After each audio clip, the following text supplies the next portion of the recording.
tenido varias gratas conversaciones. Gracias por estar con nosotros, congresista, después de esta larga jornada. ¿Cómo está? Buenas noches. Enrique, buenas noches, encantado de estar aquí. De años vengo al sede de TV Perú, me alegra mucho estar acá. Bueno, ¿cómo se ha vivido esta jornada? Su bancada, recordando, APP ha votado 15 miembros a favor, no, 15 miembros en contra, 13 a favor. ¿Usted votó a favor? Sí, por supuesto. ¿Cómo se explica esa división casi 50-50? No, nuestra bancada es de 15 parlamentarios. Oh, perdón. Nosotros somos 13, hemos votado a favor. Oh, perdón. Entonces, claro, ustedes han tenido 13 a favor, 2 en contra. Exacto. Ajá. Quiabra y Echaíz, que han sido los más, digamos, críticos, ¿no? En las últimas fechas, son los que votaron en contra. Sí, bueno, digamos, el tema principal es que los 13 parlamentarios somos de provincias y los dos que han votado en contra son de Lima, ¿no?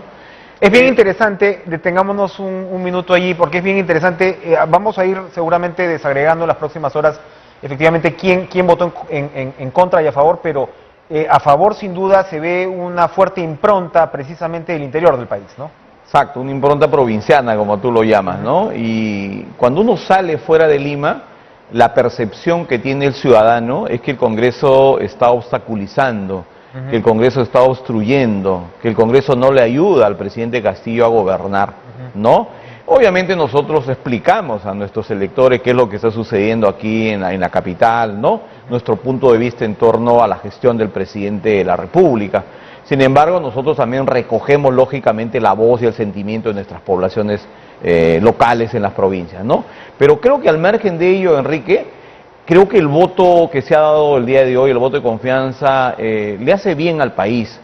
Creo que el Congreso no podría agudizar más la situación de crisis, de pandemia, crisis sanitaria, la recesión económica continúa, la falta de empleo es agudo en provincias sobre todo, no llegan recursos, no hay proyectos, ¿no?, de inversión, no hay presupuestos, y creo que el Congreso no podría ser un factor de mayor inestabilidad política que tiene su correlato obviamente en la incertidumbre y en la crisis económica que se puede agudizar aún más, ¿no? Entonces creo que es un voto por el país y un voto por la gobernabilidad. Ahora, es una señal que también deberían leer los congresistas de Lima también, ¿no? O sea, es decir, calibrar adecuadamente cuál es la demanda en el país, ¿no?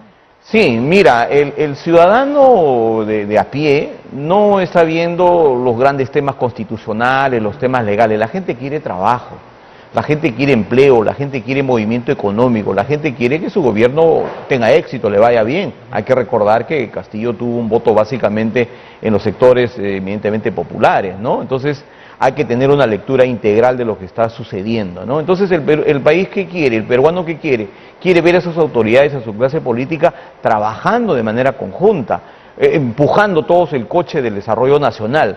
Podemos tener discrepancias, sí, pero lógicamente también, evidentemente, nosotros tenemos la obligación de decirle al gobierno en lo que está mal, criticarlo, observarlo, ejercer nuestro control político, de repente interpelar, censurar ministros, porque eso es lo que corresponde. Eso no significa, sin embargo, generar obstáculos ni poner piedras en el camino al gobierno central. ¿Qué viene? Lo conversamos con la congresista Luque. Ella, por ejemplo, considera que el tema del pedido de delegación de facultades para el tema tributario es fundamental.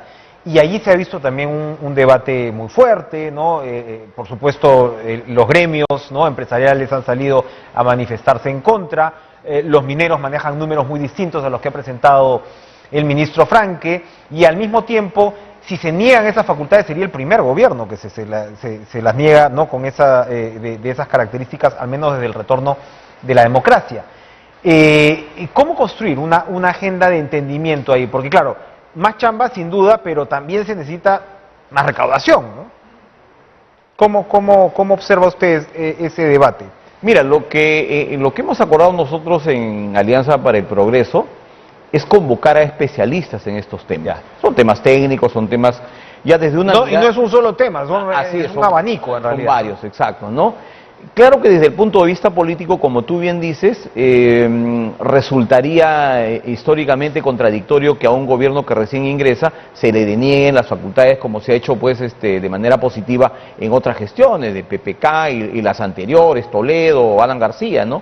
Porque siempre es importante. El problema es que ahora hay una suerte de unanimidad en los especialistas en decir que este paquete tributario sería, al contrario de promoción de inversiones, sería inclusive hasta recesivo, ¿no? Porque lo que ha generado la pandemia es una enorme informalidad en la economía, ¿no? 80% de la PEA está en la informalidad, negocios cerrados, etcétera, etcétera. Entonces, generar impuestos adicionales en vez de ampliar la base tributaria, lo que va a generar es retracción de inversiones y significa agravar a los que ya vienen contribuyendo. En todo caso, el gobierno tiene ahora, con el voto de confianza, sobre todo el ministro de Economía, una gran tarea de convencer de la bondad de sus propuestas, ¿no? Y por eso es que mañana me entiendo que va a empezar una ronda de conversaciones ya con las diferentes bancadas, y nosotros lo que vamos a hacer es, vamos a dialogar con el ministro de Economía, pero además de eso vamos a convocar especialistas de tal manera que la opinión de la bancada sea una opinión sensata, mesurada, técnica, bien pensada y sobre todo, lógicamente, pensando en el bienestar del país. Esta demanda provinciana, este sentido común, ¿no? Provinciano, que va de alguna manera marcándote una pauta de gobernabilidad, que ojalá se prolongue, ¿no?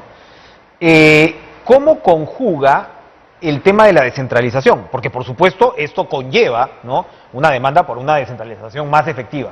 Y por otro lado lo que estamos viendo son escándalos de corrupción que aparecen, ¿no?, por muchos gobiernos regionales. Entonces uno dice, sí, hay que descentralizar más, pero hay que descentralizar mejor. ¿Y cómo se hace con esto que, claro, hasta ahora no queda claro si la descentralización tiene que ver con los conflictos sociales, con la administración del canon, etcétera, etcétera, etcétera?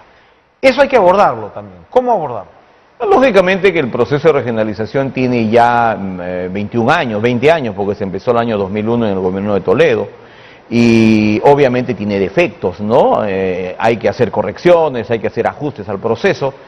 Obviamente se van a presentar situaciones como las que tú señalas, ¿no? Pero creo que lo que tenemos que hacer es mejorar el proceso en sí y segundo también mejorar los sistemas de control. O sea, hay que fortalecer la Contraloría en provincias.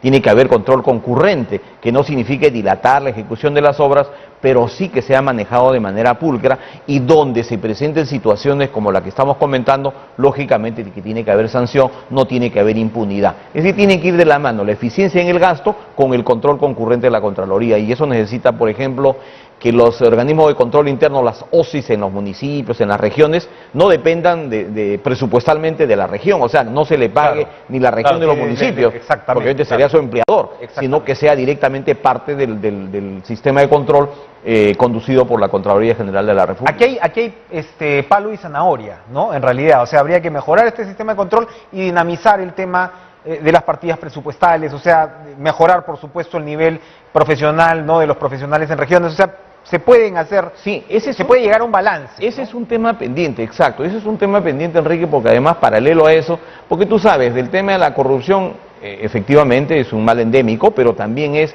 la ineficiencia en el gasto, porque eso también es un castigo a las provincias, ¿no? El tema del canon minero, las regalías, cuántos miles de millones de dólares están en los bancos de las cuentas de los gobiernos regionales y no se invierten, ¿no? Entonces la gente protesta, reclama con justa razón. Igual en las provincias que no tienen canon tenemos ineficiencia en el gasto. La provisión del gasto, por ejemplo, los gobiernos regionales no pasan del 70 al 75% anualmente de ejecución presupuestaria. Entonces hay que colaborar, hay que capacitar, hay que construir, ¿no?, una élite burocrática en los gobiernos regionales que estén al margen de los partidos políticos que ganen las elecciones, ¿no? Eso, en ese tema también, por ejemplo, el MEF podría contribuir una partida necesaria para capacitación, actualización y también revisar la legislación vinculada a la ejecución presupuestaria, ¿no? Para terminar, dice usted una élite burocrática, un concepto muy interesante, pero es una élite burocrática que no parece, o parece, digamos, rechazar buena parte del gobierno actual, ¿no? O sea, por lo que se ha visto en nombramientos, los problemas que se ha tenido con respecto a los perfiles ministeriales, el propio señor Barranzuela. ¿Usted cree que eso puede, de alguna manera, voltearse, esa situación, a partir del liderazgo de Mirta Vázquez? Mira, yo creo que el gobierno debe entender el sentido del voto de confianza, ¿no? Yo creo que tiene que ser un escenario y un espacio de reflexión para todos, para la oposición y también para el gobierno, sobre todo para el gobierno, porque hay muchas deficiencias, es 90 días de inacción, designaciones desacertadas, y todo eso influye en la vida cotidiana.